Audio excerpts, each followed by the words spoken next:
En psychologie, les enfants élevés par des parents trop contrôlants ou émotionnellement imprévisibles deviennent souvent des adultes avec des troubles de l'attachement, non pas parce que l'amour était absent, mais parce qu'il était délivré sous pression, avec un regard constant et la menace permanente de décevoir. On leur disait qu'ils pouvaient tout dire, mais ils se sentaient mal à l'aise rien qu'à soutenir un regard.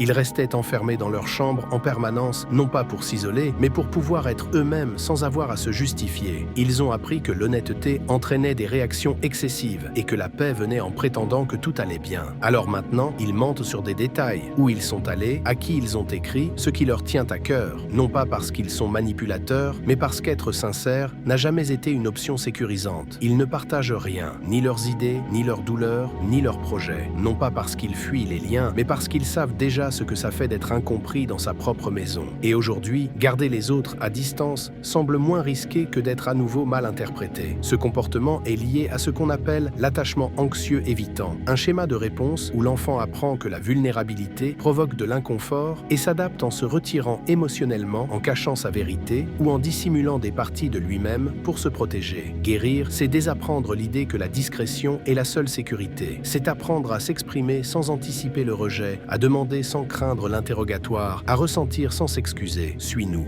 On parle de ces choses que personne n'ose nommer.